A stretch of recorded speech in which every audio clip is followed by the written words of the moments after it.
इस बीड़ की धर्म धरा पर पधारे हुए माताएं, बहनों तथा हमारे सधार्मिक भाइयों, श्रमण भगवान महावीर स्वामी की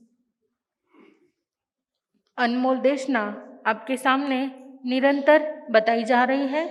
और बंधुओं, आप भी क्या कर रहे हो? भरपूर उसका लाभ उठा रहे हो। अब हमारे सामने आने वाले हैं पर्व पर्युषण। पर्युषण की तैयारी करते हुए हमारे धार्मिक सह बहनों ने क्या किए हैं? तपस्या की लड़ियां लगाई है। उसमें हमारे बोरा जी का पहला नंबर है। और कोई अपने सामायिक बेड के आसन से नन्हे नन्हे बच्चों को मुपति सामायिक क्या कर रहे हैं? करा रहे हैं। ये सारी किसकी तैयारी चल रही है?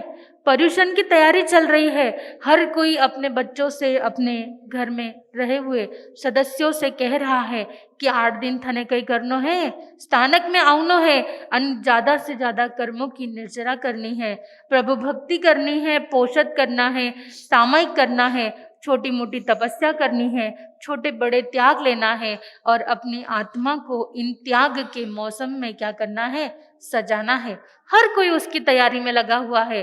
तो हम परपर्युषण का स्वागत करते हुए बस इतना ही कहेंगे, अवसर आया है, अवसर आया है, आई है धर्म ध्यान की घड़ी, अवसर आया है, पर्युषण जूझू आवे, मनड़ा में हर्ष निमावे, मनड़ा में हर्ष निमावे, पर्युषण जूझू आवे।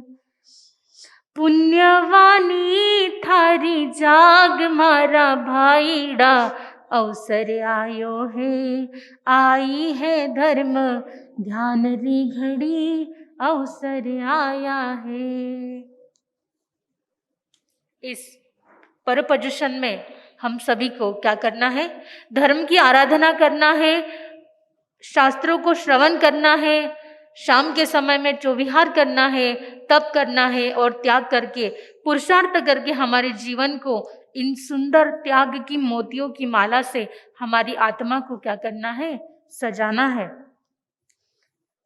एक जगह पर कहा है, यतो धर्म तथो जय, अर्थात जहां पर धर्म है वहां पर ही क्या है? जय है, वहां पर विजय है, अर्थात वहां पर सफलता है। परंतु अगर हमने पुरुषार्थ ही नहीं किया तो कार्य कभी सफल नहीं होगा। आपने इस इतिहास के उज्जवल पन्नों पर हरिश्चंद्र राजा का नाम सुना है। अगर हरिश्चंद्र राजा अपने पुरुषार्थ से पीछे हट जाता, अपने कहे हुए शब्दों से अगर पीछे हट जाता, या फिर वह जिस राजा को, जिस मुनि को उसने कुछ दिया था दक्षिणा में, अगर वह मुकर जाता तो क्या आज हरिश्चंद्र को हम सब याद करते? नहीं। हरिश्चंद्र ने दिए हुए उस बलिदान को, उनके किए हुए पुरुषार्थ को, उन्हें क्या क्या सहन नहीं करना, परंतु उन्होंने अपने कार्य को क्या किया? हंसते हुए सहन किया, पुरुषार्थ किया। आज हम सब हरिश्चंद्र राजा को बड़े आदर के साथ में याद करते हैं श्री रामचंद्र को। क्यों याद करते हैं? क्योंकि पिताजी के शब्दों को क्या कर दिया? मान दिया। उस वनवास में कितने कंकर, कितने पानी, गर्मी, धूप सहन करते हुए अपने पिता की क्या कर दी? आज्ञा को माना। परमात्मा की भी आज्ञा है क्या? कि इन 8 दिन के परपर्युषण में क्या करना है? कर्मों बंधनों से मुक्त होना है, बचना है। परंतु हम अगर पुरुषार्थ नहीं करेंगे, अगर हम धर्म ध्यान ही नहीं करेंगे, तो क्या बताओ हमारे कर्मों की निर्जरा हो सकती है? नहीं। कर्मों की निर्जरा करने के लिए हमें भी क्या करना पड़ेगा? त्याग करना पड़ेगा, सधर्मिक सेवा करनी पड़ेगी। पर्युषण में प्रतिक्रमण, वंदना, दान, पुण्य से क्या हो सकता है? यह पुरुषार्थ से ही कर्मों का बंधन नष्ट हो सकता है, कम हो सकता है। और उसके लिए हमें क्या करना पड़ेगा? पुरुषार्थ करना पड़ेगा। इस पुरुषार्थ की बात से मुझे याद आ रहा है एक घटना। एक बार एक व्यक्ति अपने नगर से बाहर भ्रमण करते हुए कहीं दूर जंगल में पहुंच गया जंगल में घूमते घूमते, और वहां पर देखा कि वहां पर एक कुआं है। और बहुत जोर से चलते चलते क्या लग चुकी थी, प्यास लग गई थी और पास में ही एक कुआं था। फिर क्या, उसने क्या करना चाहिए? कुआं है, बकेट है, डोरी है, पानी निकलना पड़ेगा। पर वह व्यक्ति सोचता है मैं कैसे पानी निकालूं, मैं तो क्या हूँ, मैं तो बड़े अमीर घर से हूँ, मैं तो नवाब हूँ और मैंने तो कभी अपने हाथों से कभी क्या नहीं लिया है, एक पानी की ग्लास नहीं ली है। कभी भी मेरे सामने 10 नौकर खड़े रहते थे या फिर मेरी पत्नियां, मेरी रानियां जो भी है, वो मुझे क्या करती थी, पानी पिलाती थी। और आज इतनी प्यास लगी है, जंगल में है, पास में कुआं है, बकेट है, डोरी है, अब तो क्या ले लेना चाहिए, जान बचाने के लिए पानी लेना चाहिए। पर अगर वह व्यक्ति देखता रहेगा कि कोई आएगा और मुझे पानी पिलाएगा, तो उसे प्यास से क्या होना पड़ेगा, व्याकुल होना पड़ेगा, प्यासा ही रहना पड़ेगा। उसी तरह ये पर पोजीशन भी हमारे सामने आए हैं, डोरी है, कुआं है, बाल्टी है, बस क्या करना पड़ेगा, पानी निकालना पड़ेगा, पुरुषार्थ करना पड़ेगा, तभी क्या हो सकता है, हमारी प्यास बुझ सकती है। अगर हम दूसरों के भरोसे रह गए तो क्या नहीं हो सकता, प्यास नहीं बुझ सकता है। और कई बार कई लोग ऐसा सोचते हैं कि महाराज साहब मेरी मम्मी धर्म स्थानक में आते हैं, कोई व्यक्ति कहता है कि महाराज साहब मेरे पिताजी धर्म स्थानक में आते हैं। तो बंधुओं, क्या आप बताओ, क्या उनकी प्यास बुझ सकती है? नहीं ना। तो उन सबको भी जाकर कह दो कि जब तक खुद ने पुरुषार्थ नहीं किया, जब तक खुद ने पानी नहीं पिया, तब तक उसकी प्यास नहीं बुझ सकती है। और जिसने भी इस जिनवानी रूपी अमृत को पिया है, वह तो इस संसार से क्या हो गया है, तर गया है।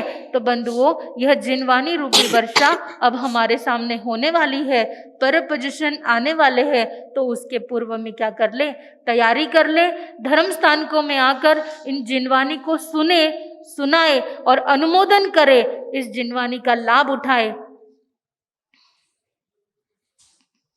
अरिहंत बोल, अरिहंत बोल, तू मुख से बोल, अरिहंत बोल। समय नहीं सामायिका ऐसा आप कहते हैं, महामंत्र जपना हरदम, सोते फिरते जगते हो, ये तो मेला लगा है लुट ले, तू मुख न मोड़, अरिहंत बोल, अरिहंत बोल, अरिहंत बोल। जीवन अपना सार्थक कर लो, प्रभु भक्ति से झोली अपनी भर लो, हो चाहे प्रभु को तू भज ले, तू मुख न मोड़, अरिहंत बोल, अरिहंत बोल, अरिहंत बोल। नमो अरिहंतानम को दिल में बिठा लो, सबसे करीब है ये, इसे तुम रिझा लो। नमो अरिहंतानम को दिल में बिठा लो, सबसे करीब है ये, इसे तुम रिझा लो। प्रीति इनके तराने तर ले, तू मुख न मोड़, अरिहंत बोल, अरिहंत बोल, अरिहंत बोल, तू मुख न मोड़, अरिहंत बोल। तो आ रहा है पर्युषण, हमें क्या करना है, नवकर मंत्र का जाप करना है, तपस्या करना है, त्याग करना है, और यह पर्युषण हमारे जीवन की एक अमिट यादगार बन जाए। हमारे कर्म रूपी ये जो जंजाल है उसको एक तोड़कर हम कुछ नया जीवन, नई सफलता हासिल करें, तभी हमारा यह पर्युषण मनाना क्या होगा, सार्थक होगा। पर्युषण हर साल आते हैं, हर साल चले जाते हैं, परंतु इस बार हम जिनवानी को ऐसे कानों से सुने, सिर्फ होठों से नहीं, डायरेक्ट हार्ट तक क्या हो जाए, हमारी जिनवानी स्पर्श ना कर ले। परमात्मा की उस अमिट वर्षा में हम सभी नहा ले, परमात्मा के वह ज्ञान को अपना ले, जाने और उसे माने और उसे अपने जीवन में भी क्या करे, अपनाए। तभी हमारा इस जिनवानी को श्रवण करना सार्थक हो जाएगा।